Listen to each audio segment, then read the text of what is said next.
Welcome coders.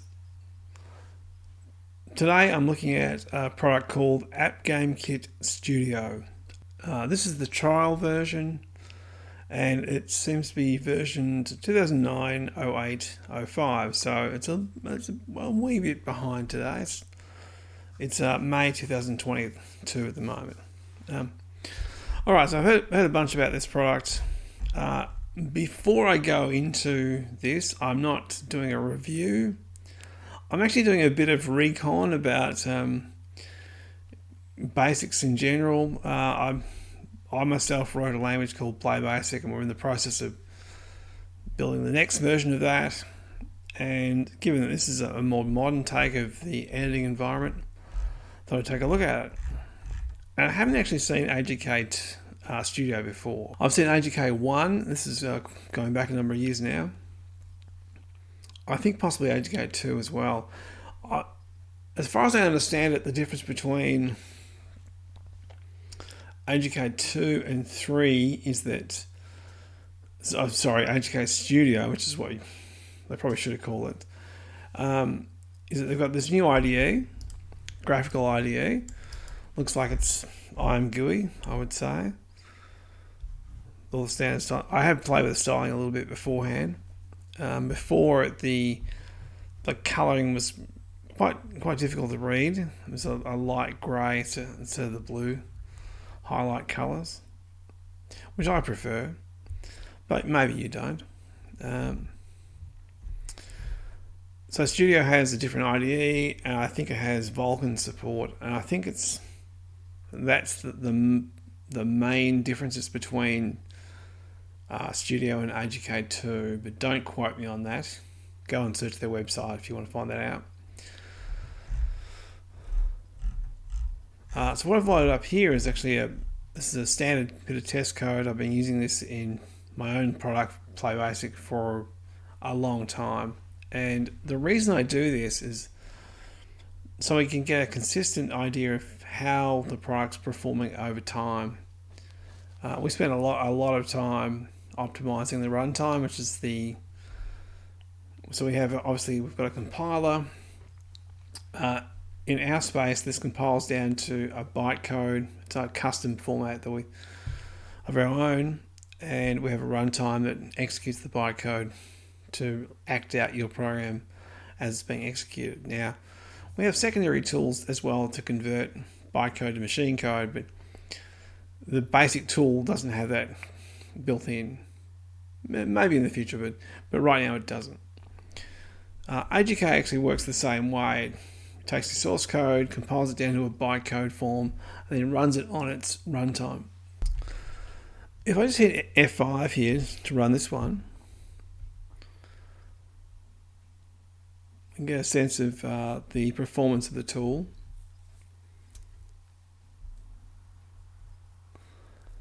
Now I've run this test before, and I was struck by a few odd things. I'm not quite sure why it's performing so poorly.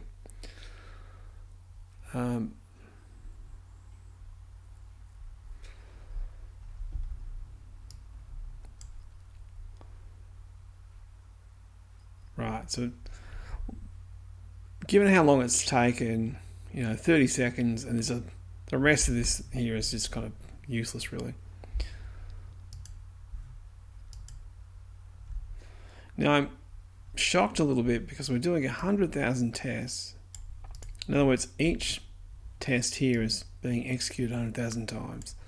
So this first test is just doing an addition in a for loop. So we're just timing the for loop time and the addition. Just out of curiosity, if we unrolled that a little bit,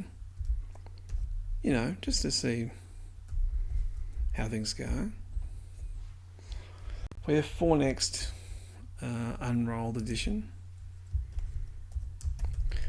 We could get a sense of whether that let's do it 5 times. So we'll do max test divided by 5.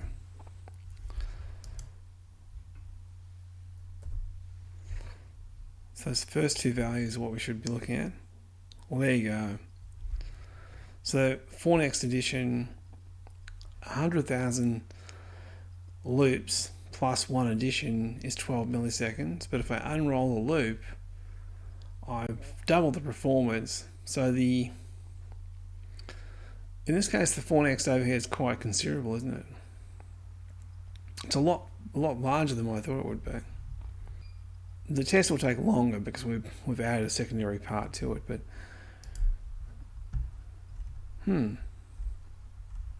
now just for completeness, we'll compare this to a modern rendition of PlayBASIC.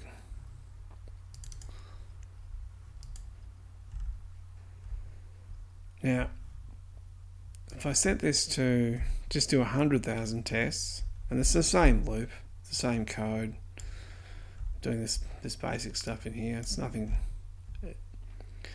I like to test this stuff because underneath all of the graphical elements your program is doing, all the visual stuff, the meat and potatoes of your program is just raw processing. Simple comparisons, basic arithmetic between things, string operations, that kind of stuff, calling functions. All those things cost a certain amount of performance. So let's run PB. We're running 165. I've got a pause in here to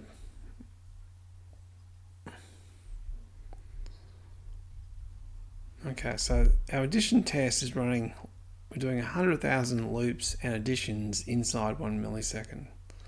The whole thing takes 7.2 milliseconds.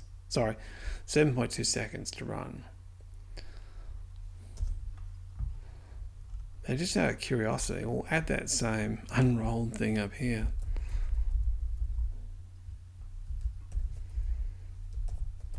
So I call this, was it unrolled? Unrolled, yeah. We had 5 of those. 1, 2, 3, 4, 5. Divide that by 5. Sorry, we've got 1, 2, 6 there. Hit compile. Just see how unrolling impacts in PB.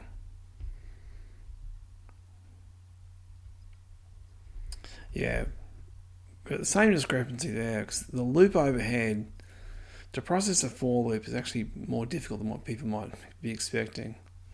So it's basically twice as fast to unroll that simple loop.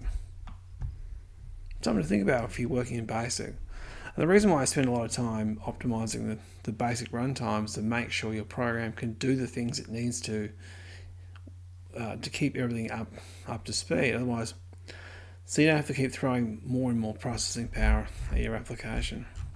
Let's go back to AGK. All right, so we're doing 100,000 tests here, and I've tested this before. So if we go up to, we make this 5 times the number of iterations. Pretty much, it takes roughly the same time. So you could argue that the PB runtime is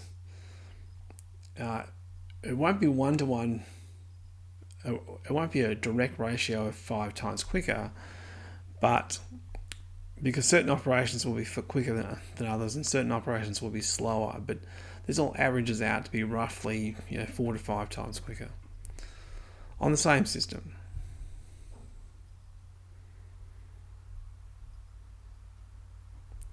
So it'll take about 30 seconds again. Or 26 seconds actually. So we're actually well inside, and we have a secondary test going on here. So we'll try 6 times. See if we're pushing our luck there. I think we're going to be pushing our luck there, I'd say. I doubt this will be inside the same time. So we're looking for an execution time of about 30 seconds.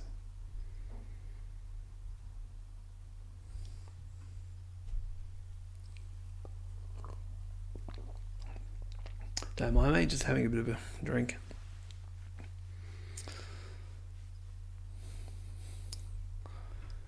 So it's interesting there that our trig functions are running, I think, slower than what they were in AGK. But our unrolled our general addition stuff and loops, divides, they all seem to be quicker.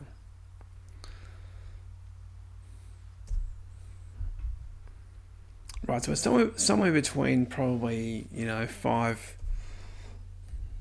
let's try that out, 5.5 second times here, just for completeness. I just want to get an idea of a comparison in terms of raw time. So this is taking the same amount of seconds as the other one, you know, roughly, you know.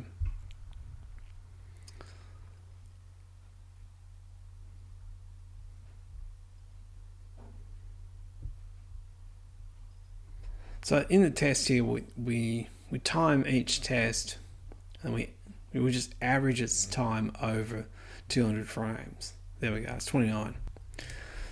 So you could say that the runtime in PB and compiler are basically somewhere around 5 to 5.5 times quicker. Now, of course, it's dependent upon the types of operation we're timing. As you saw before, go back to AGK, I think we're seeing a bit of a skewing. There you go. So basic trig functions are running at 30 milliseconds, but our array speeds are different. So we've got a very different breakdown of our timing. I won't make it sit through all that again. Now, really, what I wanted to look at is actually the IDE.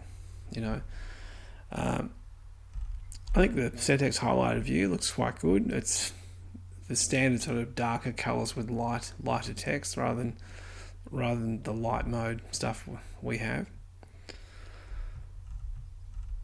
The editing stuff, we generally have a bunch of awareness. I noticed a bunch of differences, we'll call them. I was surprised by. I thought we had support for these kind of shortcuts. That's it. Don't seem to have. Unexpected plus. So what can we do this? No, it doesn't like it. Which is kind of a difference I wasn't expecting. Help files. Let's have a look at those. Command reference. User guide.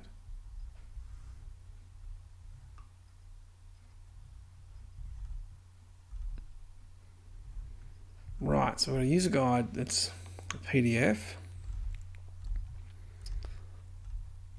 It's nice for formatting reasons.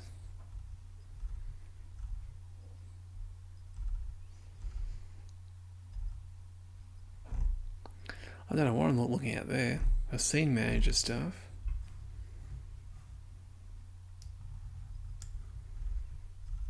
User guide. OpenGL has been improved faster. Alright. So what have we got? We've got AppGameKit Studio features both OpenGL and Vulkan. Okay. Which is new in this version. Vulkan engine is currently in beta. Fair enough. Right.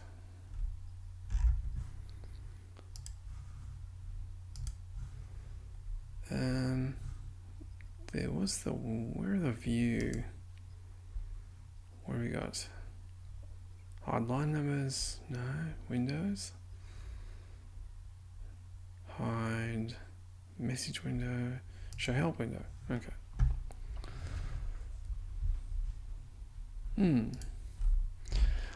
The default coloring here was almost impossible for me to read. I couldn't read the light grey on the background. So these I changed the style up here somewhere. Where was that? View. Oh, change color scheme. Yeah. Default style. Yeah. It's okay, but I think the font was smaller when I was looking at it initially. Change font. Sorry. I've got two font selections. Are they IDE font size? Oh, okay. Well, that's good though, because you do need to have that be modifiable. Am I moving that or not?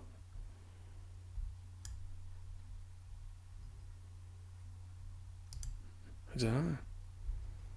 Let's go to here.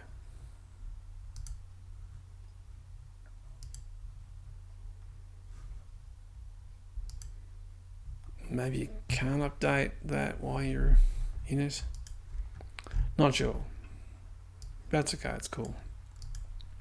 So help-wise, we've got a standard, it's not a HTML view, I don't think. I think it's just a custom render. So probably the pages are like a markup language. Ooh. Let's upset it.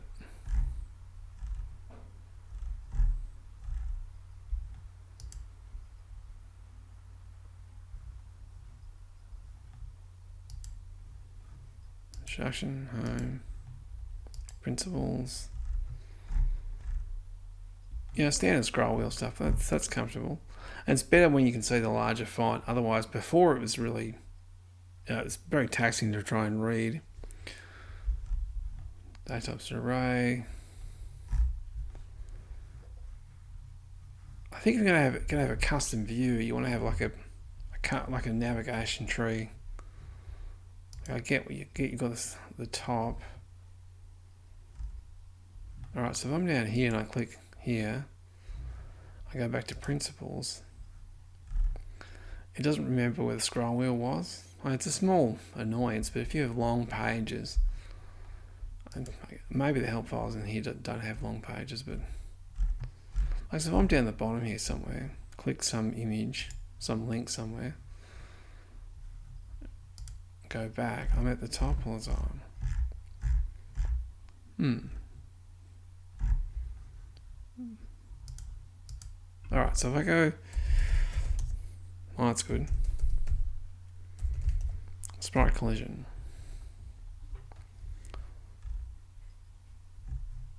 Hit enter.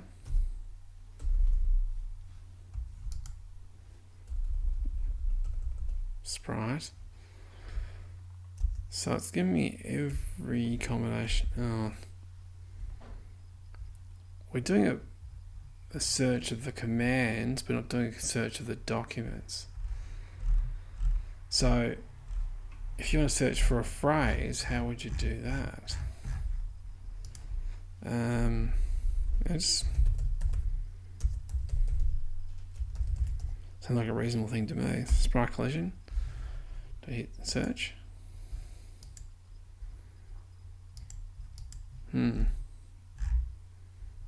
Okay.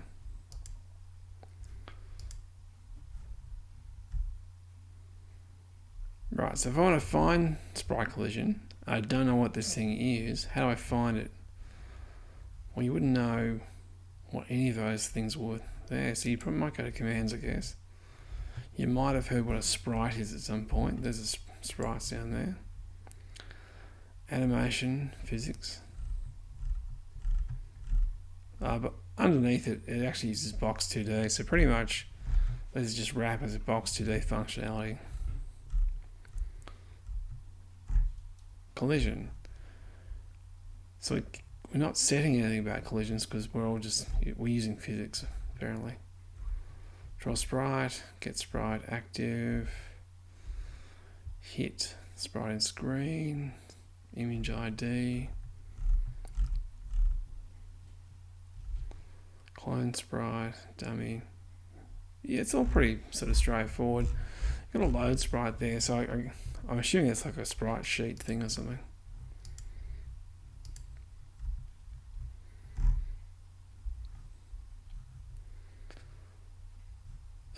I mean, the layout's the same, really. You've got images.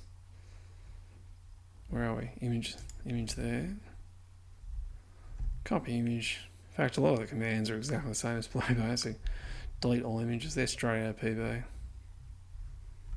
I mean, PB is 20 years old. This is not.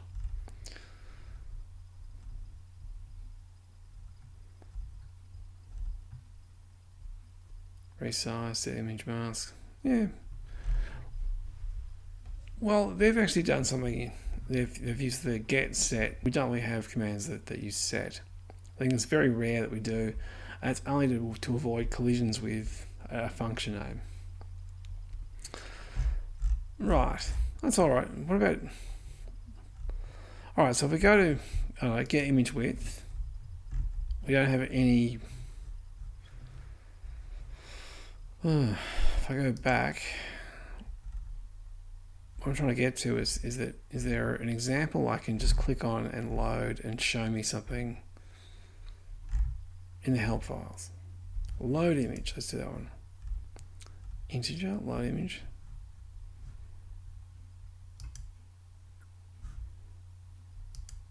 Okay.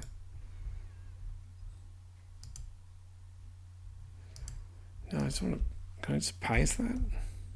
Right, there you go. Okay, so I can use that as a quick template to grab those things across. I'm not sure why I would want to do that, but you know, fair enough. Parameters, override images alpha channel. So, okay, so you can do B black to alpha. I don't know. I have no idea what that's meant to be for. I'm really just interested in the editing environment. So if we go to, I had a problem with this the other day, so I'll try it again. We'll go new project. Kev learns AGK. Yes. Now, I found out you have to create a folder and you've got to navigate to where it is. So I think here it probably should just give you a default folder for your projects, and you can just set that so you can create projects in the same location all the time, and then just skip this all the time. Make new folder. I'm not sure if I need to make a new folder and give that a name. Kev's AGK test.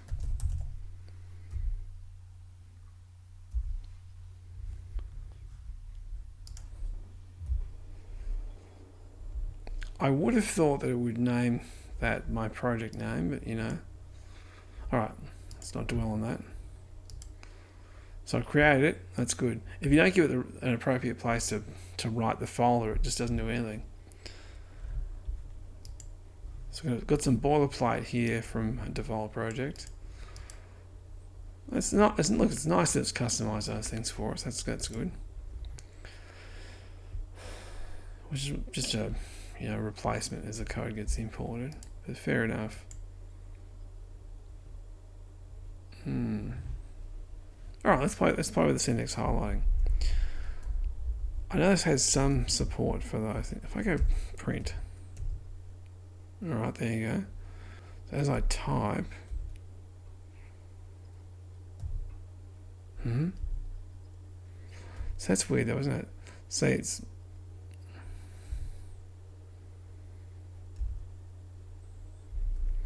if that's actually a keyword, then shouldn't it give us ideas about what we can print? You know, sorry, we'll do the standard hello world thing. What I mean is, I need these in brackets apparently. If I hit run, I certainly do need them in brackets. Oh, how rude.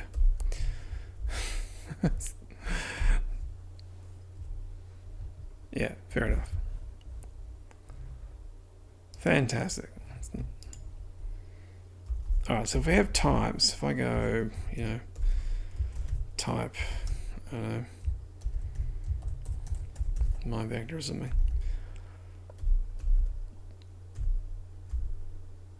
That's weird. It keeps indenting. I do that. End type.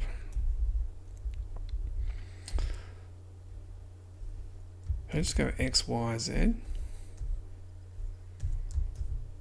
Just see if we can use normal, well, contemporary basic syntax. No worries, good. Got a type, let's go points. Now I know this uses square brackets for arrays. So that's one subtle difference. I'll have like 1,000 of them or something. As my vector. There's no autocomplete there. Well, now we have, oh, there you go. So if you don't have the same case, no, you have to give it, oh, there you go. You've got to give it 3 characters before it will do anything.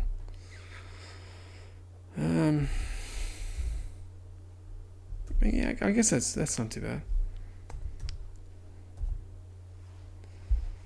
Yeah, so we just hit enter, thanks.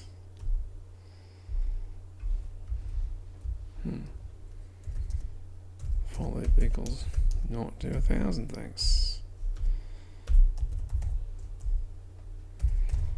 Points, loop thing, dot x, random, whatever.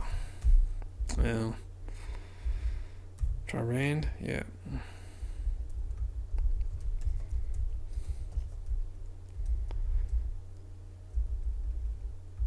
Okay. That's one thing I with my replacement IDE project a while ago. One of the things I thought that's imperative for new people learning to code was that if you are hovering over something, so where the cursor is here, if I place the cursor in the middle there, it should give us something contextual about where we are. So in the PB IDE, well, in my version of it anyway, it displays the parameter prototypes. So if we were here with, since we're on the load image screen over here, yeah, if we went load image, what's the prototype? Got an image file name. Oh yeah, cool. You know, some bitmap dot whatever PNG, and we've got what? A flag. I have no idea what the flag is all about, but there you go. Okay. Now, as I scroll across, it should give us where we are within that. It's sort of doing that. Sort of, isn't it? I would prefer that as you step across here, it was showing you highlighted what you're doing, where you are within the expression. My reasoning for that would be so you know exactly what type of parameter and what's the prototype that the function had. So even if you don't have the help files, you don't have to go off to the help files and have a look at them.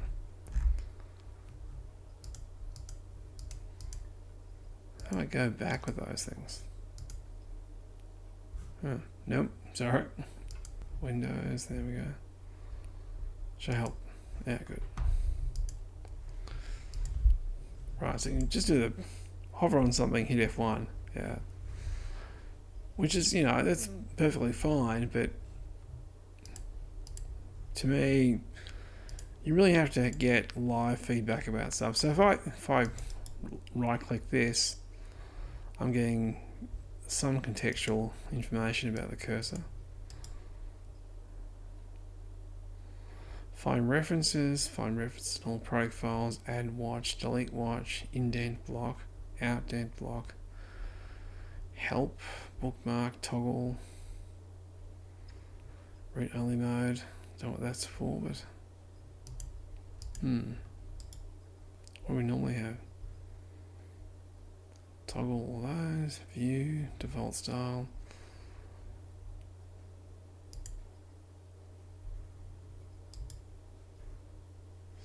Okay, so we've got a preference for the syntax highlighting. I mean, to be honest, that's not really something I'm going to be swapping. Like once I'm set up with my default style, surely I'm not going to be doing that all the time, so it doesn't need to be a right-click option. My point being is you want to have these right-click options here as lean as possible, and if they relate to what you're doing on screen. So if I clicked on type, for example, or where we are with load bitmap, there it is there. what I was thinking about before is that if you click on the right click menu here, and this is here we actually have a file that could be detected within our asset pack. So we could actually do a preview of what that file is, or at least give some information about the file, or something that already has, or take us to that picture directly to look at it, you know. Which is just one of those little irritants that you get into with programming in general. We have the same problems. We have, you know, our IDEs are very old, you know.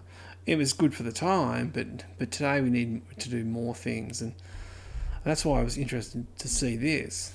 I was thinking of this was doing more than what it seems to be.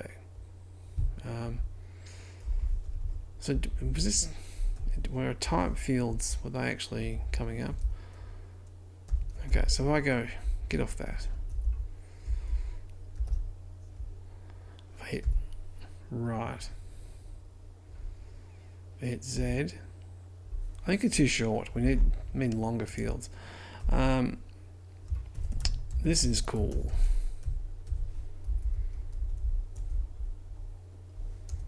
Do we have integer? Does it support that syntax? Just out of curiosity. We're getting an error back there. Wasn't expecting that. Why are we getting errors there? Thanks. Error X is not a valid field of type myVector.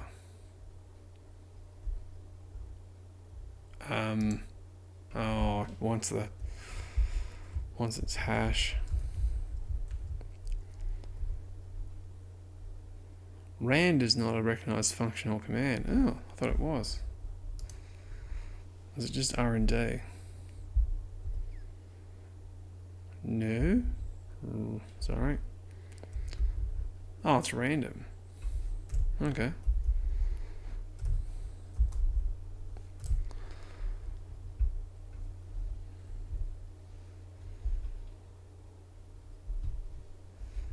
We're still not happy with that? Does not accept the parameters integer. Wow. Okay.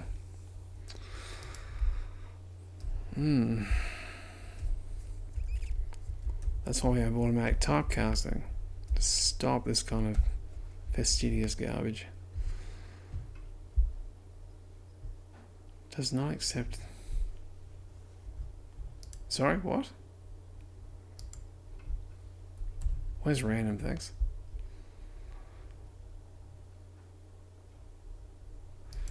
Oh. So we have to have a range? Is that what we're saying there or not? 200 from here? Let's just try that out. There you go. So, was not expecting that. So you got like a random range. But what about the default one? What? From the lowest version, the lowest value to return. Highest value to return. No, sorry, I wasn't expecting that at all. One other thing I did notice too was if you go print or make up a variable, you know, called dude, I want brackets around that for starters. Let's do that nice thing. Dude is used about being defined. So I went. When you have local, okay, local, dude. Yeah, that's fine. I won't be able to find the picture because we're just loading some garbage. We don't need to load something that can't possibly exist. That's fine. So that's weird. We're talking basic here. We're not talking. And it wants you to initialize your variable up front, so which I found was. So if I went dude equals 45, that's perfectly fine. That'll compile and run.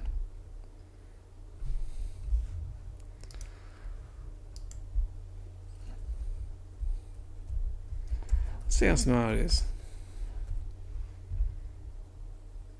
Not very. The reason why I say that is really what should be happening here is the top-down pass should catch this, because at this point in the code it's not defined. It's defined after this location. Now, I realize that in BASIC we tend to have this look ahead principles.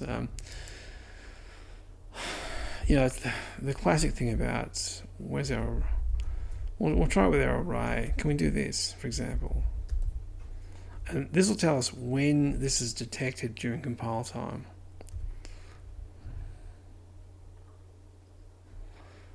Array index out of bounds. There you go. So we know that this declaration here has been picked up during a pre-pass, and then this has been built after that. And the reason why I know that is because as we're traversing through the code from top to bottom and we discover points, if at this point here there's no declaration of points, so it would have no reference to, no way of knowing what points actually is. So it makes sense to run through and do a pre-pass and pick up these declarations up ahead of time. But because we haven't executed the code at runtime, because this is not physically in front of this other loop, that's why we get the runtime error. And that's why it compiles. I'm not saying it's good, bad, or indifferent. I know with some of the phrasal changes we'll be making to PB, that kind of chicken and egg situation will be possible, but it can be confusing for new people. Like if you had this hidden away, for example, if this was down the bottom of the code, was off the screen for some reason, I don't know, maybe you were cutting and pasting the stuff together, and if I saw that, I'd be like, what? Where is this declared? You know, if I went to, can I find it? Oh, there it is. Good definition. Good. Excellent. Thank goodness you can do that. What do I go to the field? No, it doesn't even tell me what that is. But see, if I'm hovering over an array name, or a function name for that matter, if I make a function, you know, assuming that's my test function. Bit of a closing bracket maybe. Do we need end function, or is it 2 words? 1 word, fine with me. So if I'm up here and I go my test function, yeah.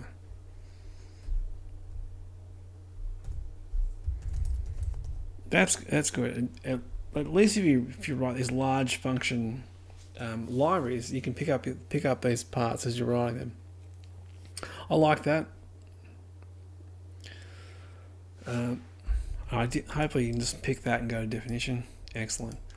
I assume so, because I'm pretty sure if it's the idea is this has a level of type awareness, then that's what you would get.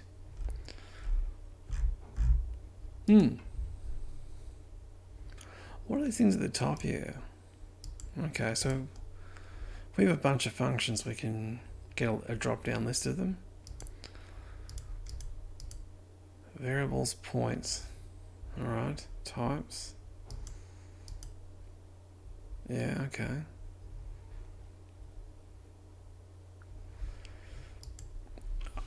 I'm assuming, well, I don't know. I wonder if that's source level or project level. If I had a source code here, how do I do that? Add new source? Cool. Yeah, do that for me. This is my other source code. Create new project source file. Alrighty, so if our theory, we're just testing the theory out here, so this is cool. Okay, so it will find them across different. This is my other call function. End function, thanks. So it shouldn't matter where we are. We should be just go to. Okay, so we've got functions. Oh, it's a bit of a surprise.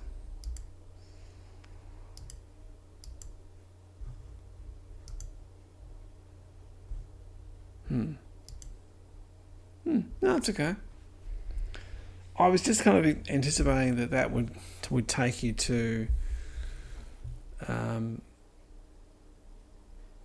yeah, a global function view across the project.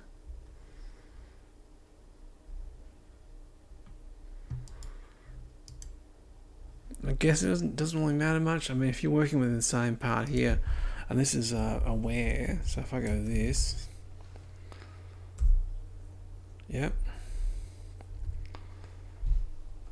unexpected end of line. Okay. Oh, we need our brackets to make it happy. Do it again, dude. Array index out of bounds. Yeah, that's okay.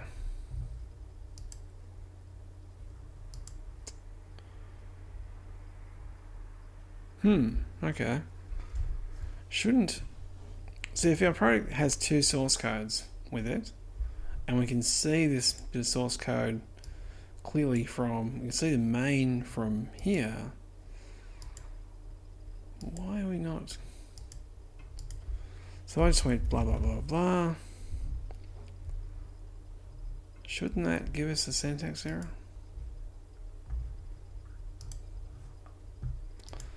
Or do I have to include that in the other product? Don't know. Let's find out. Include new my other.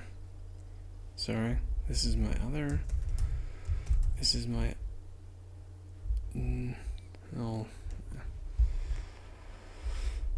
So we're inside a string and it's trying to assist us with that, which you wouldn't want, I wouldn't have thought. Other source code, I think it was called. Source code dot, I don't know, AGKS or something. It'll tell us. It'll tell us. Oh, AGKC, of course not. AGKC, AGK code, I guess it stands for. This is cool, it's not recognized functional command. Right. Why is it giving me prompts with this is cool? So if I go back to here, sorry, it won't be because why was it giving that? See, before we were doing this, and it's giving us this is cool, but that's actually a type field. It's not a variable, array, or a function. So why is it giving us that option at all?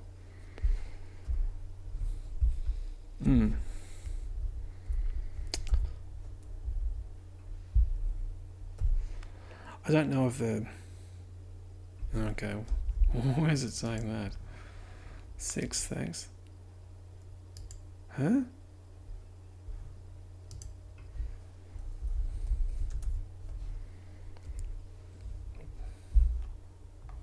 Yeah.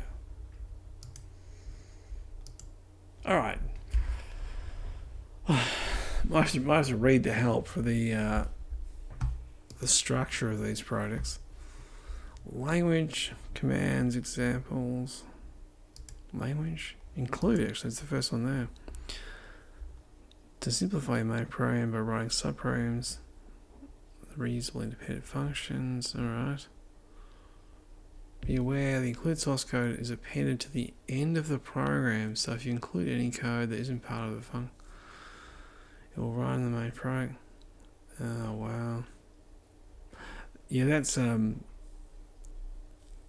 because this was originally, it was when they first produced AGK, they took DarkBASIC Classic, stripped away the DarkBASIC, the old command set, and attached the OpenGL command set and to the old compiler and runtime. They added types to it. In DarkBASIC, include had a bit of a weird behavior, whereas it would append your include file at the end of the document, and it wouldn't even let you access things like arrays. You had to cut and paste the array stuff out of the function, out of the code, and put it somewhere else. Very cumbersome. So I suspect that's why it acts like that. So that insert must be the alternative. You can use insert. Yeah, click. So if I have insert in my main function up here, we'll put that bit of code right there. Insert, isn't that nice? Not that it matters for us, because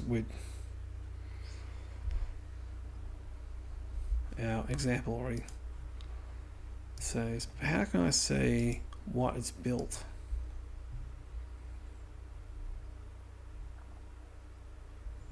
You know what I mean? How can I see what that's actually does? I don't know. Got a document. No, I can't open that document. Shouldn't I just be able to go straight to it? Insert. Nope.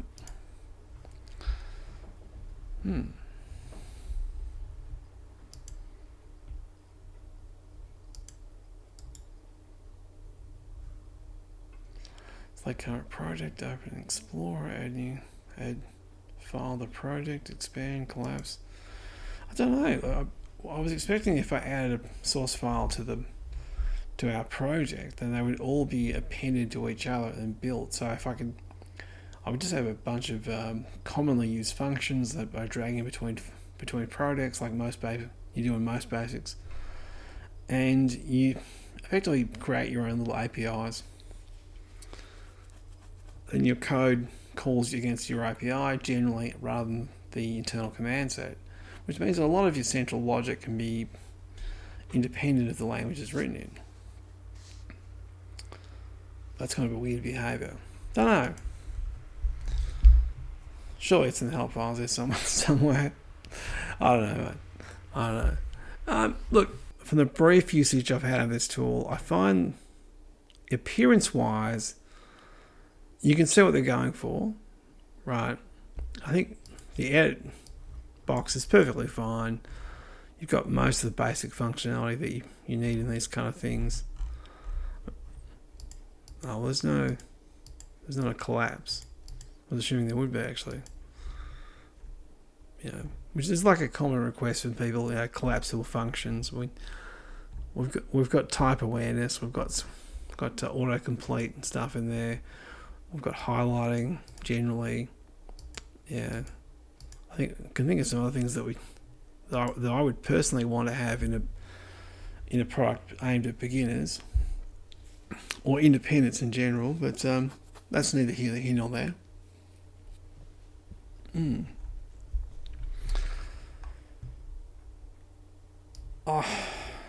I'm not sold on the help files.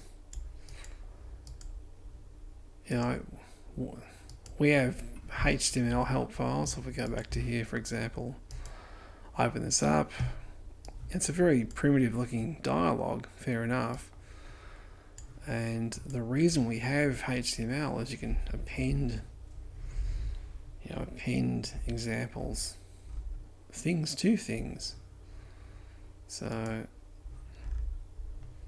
you can have code examples here. Grab the example there if you want it. Go to sprites, for example. There's a heap of stuff in sprites. And this is one situation where it's detrimental. This should be a tab section all of its own, to be honest. But so I'm not sure that having a brief description of a command is probably enough for new people. In fact, I know for a fact it's not. Most people would see a short description and be wondering what the hell it does. Go to graphics, for example. I don't know. Dot. Let's go to dot. So simple examples attached to there. Fast.4. Well, there we go.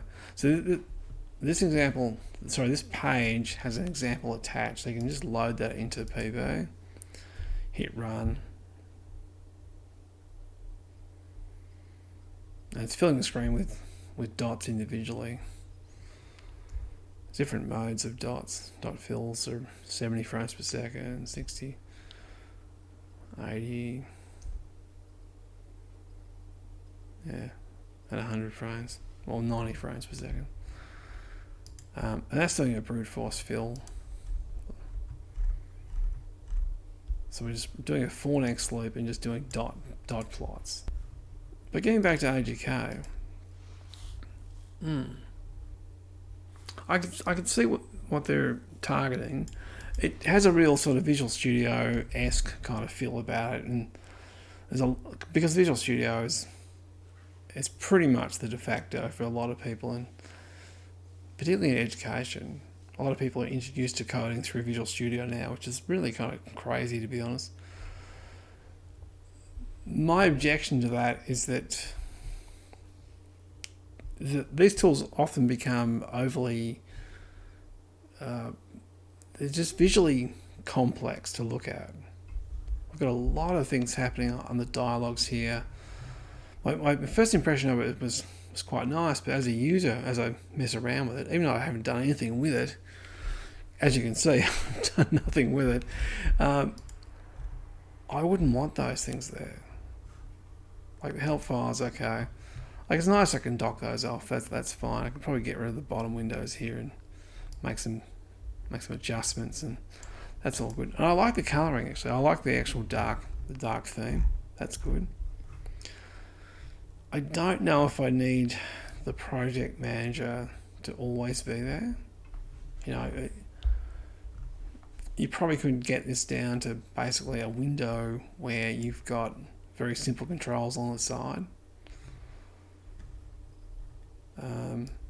And really, as long as your contextual help is good, as long as you've got dialogues that show what's going on, we can probably hide away some complexity for new people, so they're not terrified by what they see. You know, people don't have no idea what a variable is. They don't know what types are. They have no concept, and you know, you'll soon learn them. But for day one, looking at something, I mean, it's pretty overwhelming, or it could be overwhelming anyway. That's my objective with my future plans. Is I want to have a tool that's slimlined and designed to be simple for people to pick up and do something graphical with and have fun with. You know, write big applications if they want to, and so it has enough depth, enough support there for those people who want to write big applications. But if you just want to learn coding and get stuck into it, and then enjoy the wonders that programming gives you, as kids did back in the 80s and to a lesser extent the 90s as well. Because back in those days, you got your computer, switched it on, and it booted into BASIC straight away. This is what you saw. You saw a screen, you know, with a welcome message. You know, welcome to you know, some computer, and with a flashing cursor, and you were pretty much off to the races.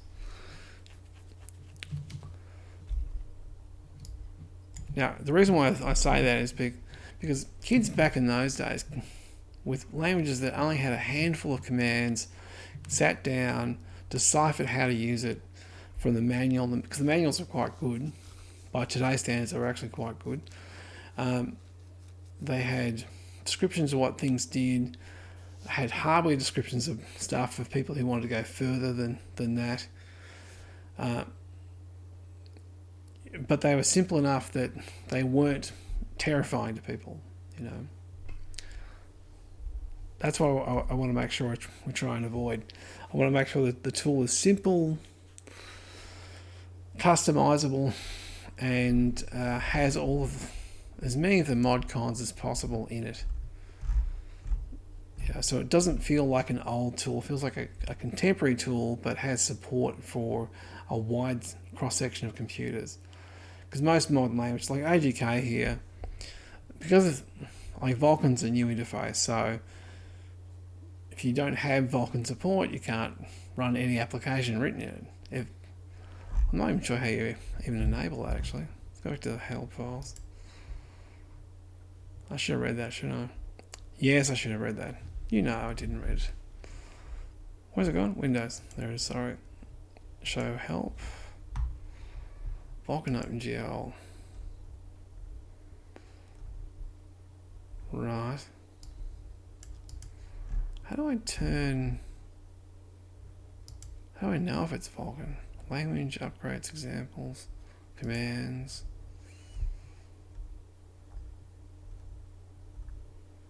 I don't know.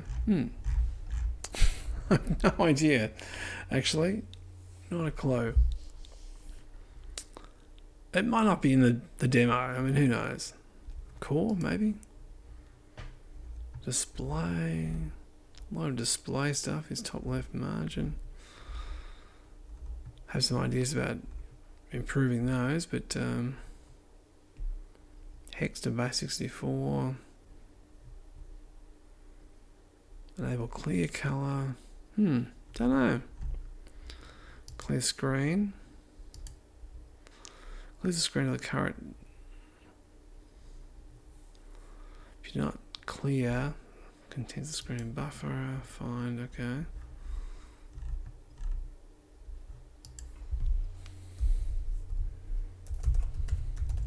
Clear screen.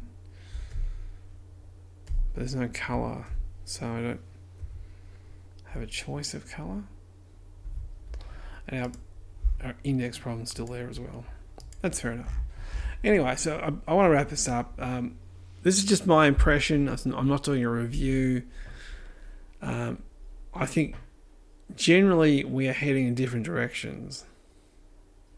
I don't think many people get this, but I really don't. This is not what I want to do. In fact, it's quite a ways away from what I want to do.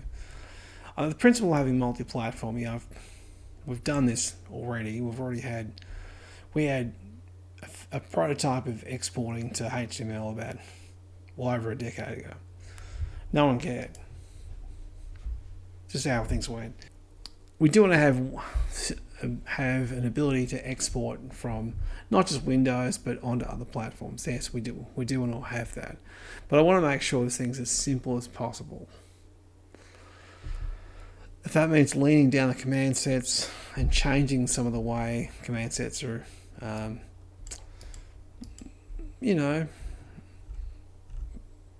can't go into that here, can I? Changing some of the styling of how you write code to make it less intensive to write things, having more assistance from the IDE, having more assistance from the debugging side of this thing, and having command sets be interchangeable, then that would be my perfect world. If you're going to do this and have HTML export, you've got to have decent support for HTML, which means you can't export your runtime. You've got to actually generate code natively in JavaScript or TypeScript, or possibly something else. But it's for a different conversation. I generally don't believe that we're even talking about the same kind of product space. Let's go back to the home file references there. I think if we go to examples, sprites. Okay, so we've got tutorials built in there. We have got a code view there.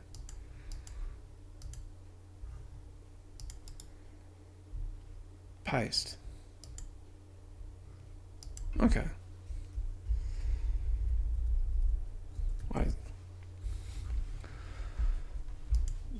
my first impression of that would be I would expect that code is highlighted the same as the dialog is. See, people can differentiate straight away. Oh, that's a chunk of code, you know. No, I know they'll get that in 2 seconds, but still, if you had other features in the help files there too, you make that sort of help experience even simpler on people. And this is where that's really where I want to be with those things. So you've got to make them so simple, you know. There's a point where you can have too much information. Like, I'm surprised if I just go tutorial, surely I can find tutorial, core commands and structure. Okay.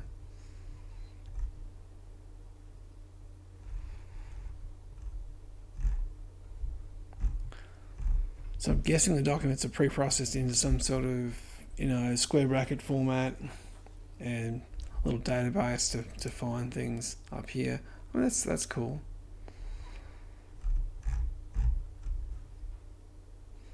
I'm sort of fascinated by doing the code view in help as part of the graphical application, because that's what I was actually thinking about doing for myself in PB. In the new IDE, now I see it, I'm like, I don't like it that much. That's a shame. Yeah, it's simple enough to do. It's got a couple of font directives and a line option there and a paragraph concept, and these headlines here could just be whatever you wanted to be, really. Our code view again.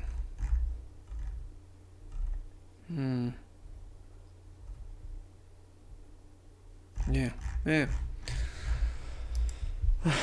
Oh, sorry, I didn't mean to talk this long. Look, I think overall, if you're looking for a product that you want to make applications in a basic-like language, and it seems to have all the elements there for BASIC. There's cross-platform today, has Vulkan support in particular. It's reasonably fast. We can't really compare the rendering stuff because you've got a contemporary solution with a retro direct draw solution and software rendering from 20 years ago. So the two things don't really have anything the same space. We're comparing two different things. I mean, PB applications will work on computers across the whole spectrum for the last 20 years. These won't. These will run on systems of probably the last probably 5 years. Probably, let's say 10 years. Anyway, that's OpenGL. That's my impressions of it. Hopefully it haven't scared people off. It looks nice. I like the. Sorry, this is AGK Studio. Looks nice. Not that keen on the performance of it, to be honest. I don't like how cluttered we are at the top here. I think the icons here, we can definitely have more colourful, more interesting icons there.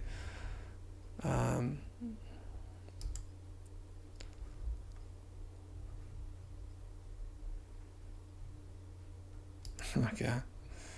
Cancel, thanks. Cancel. It's not a local network.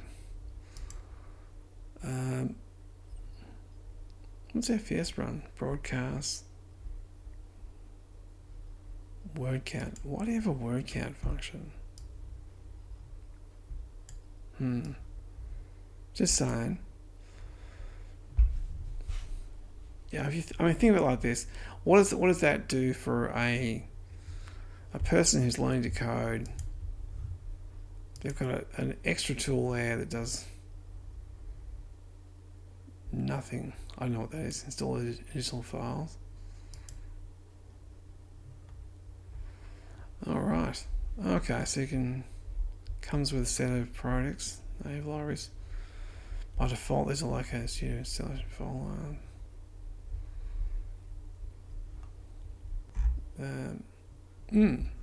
Yeah, look, all in all, it's definitely a big step up from DarkBASIC.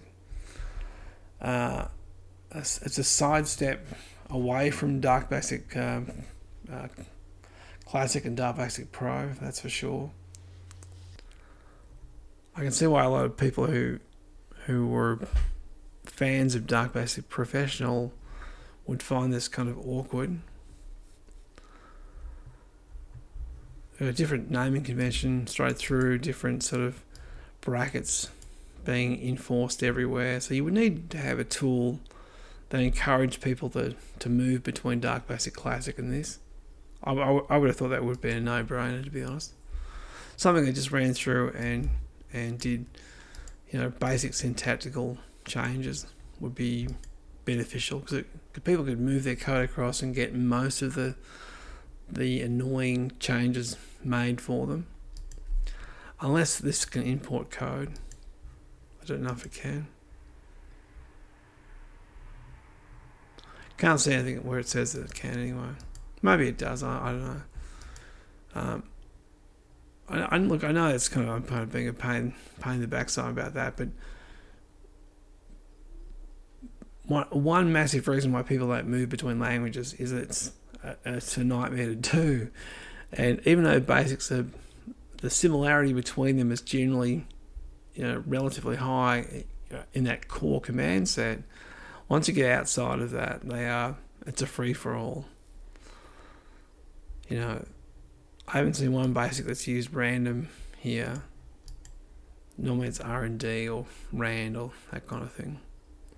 So that's what I'm saying. Just something that went through and did a really simple, not a replacement, but like a translation of the thing I wrote recently to translate Blitz syntax to PlayBASIC syntax. You probably spend a few afternoons and get something that could do basic syntax for you. Because my one does a bunch of translations and stuff, and you wouldn't need most of those things. You just do the basic translation of bracket stuff and put brackets around functions if you needed to, or common ones like print statements, for example. And then beyond that, the person could come through and fix them up themselves.